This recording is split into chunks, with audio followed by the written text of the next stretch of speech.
topic is design trends for 2026, the year ahead, and how they differ from last year. I'm the manager of design services here at Plan First Design in Auckland, and welcome to all of you that are watching. So today should be very interesting for anybody who is a homeowner or a designer or anybody just interested in the latest trends. We're going to have a look at architectural, interior design and landscaping design. In 2025, a lot of the trends were functional, whereas this year it builds still on the functionality, but it looks at it more from a wellness perspective. Sustainability, timelessness, and personalized. First and foremost, we're moving away from last year's trend of, let's call it minimalism, where we had light-colored walls, light-colored floors, clean lines. So this year we're going more into a personal narrative. So it's more about telling a story than what it is about functionality, and making a home feel more like it's lived in as opposed to just a showpiece for Pinterest or Instagram. We're seeing things like armchairs, pottery items, textured layers, and curated artwork. So things that are personal and emotional for the family that actually lives in that space. And then getting to technology, last year we had a lot of functional smart tech. So things like automated lighting, which you can control from your phone, motion sensors, switching on air cons, on timers. So where it differs this year is, again, it's more about wellness of the space. For instance, if the air has got too much carbon dioxide in it, maybe it's time to open a window. We see things like not just motion sensors for lighting, but motion sensors for fallings, circadian lighting techniques, which means the lighting actually follows the 24-hour natural light sunlight cycle, and it follows your body's rhythm as well. So the technology is actually enhancing comfort and mental health, as also on top of function. Last year was very much about sustainability, whereas this year we're building on last year's trends. A lot of rainwater capturing or harvesting this year. Still the passive solar heating, but then also disaster resilient design. So in this image, for instance, they've used a concrete and steel on the ground floor, and they've kept timber to the first floor. And most probably the reason for that is if there is a fire on ground floor, the homeowners will be alerted before it actually sets the building on fire. Green roofs also comes, from many years ago, not just from last year, but where it does assist the home. A green roof is not only in insulation, but also in it reduces your stormwater runoff. Last year, it was very much about functionality. This year, we retain the functionality, but we create a sense of calm, and it's more about emotional restoration, mood lighting, a bit of greenery, natural textures. Yes, it is functional, but it's got the other elements of wellness attached to it as well. Last year, it was very much trend focused, but this year we're looking more at bringing in, as I mentioned previously, that it's more, the rooms are becoming a reflection of personal history and the storytelling of the family who actually occupies that space. So as opposed to it being popular for today, it becomes more timeless. A lot of family heirlooms are coming back as well. So you can dust off those furniture items that have been in your garage the last 5 years and actually make use of them now. Maybe you can use your garage to actually park your car again. The circadian lighting, which mimics the natural patterns of the sun.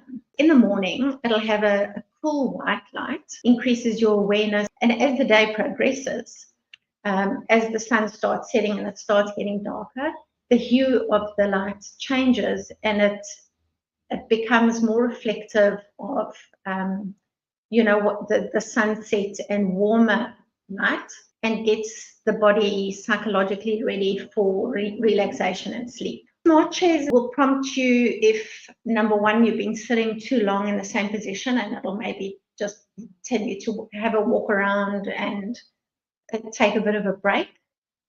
And it'll also tell you if your posture is incorrect. So, sit up nice and straight, don't slouch, that kind of thing. So although a chair is functional, it now promotes the wellness aspect as well. If we have a look at landscaping, it follows very much the same principles as the architectural and the interior.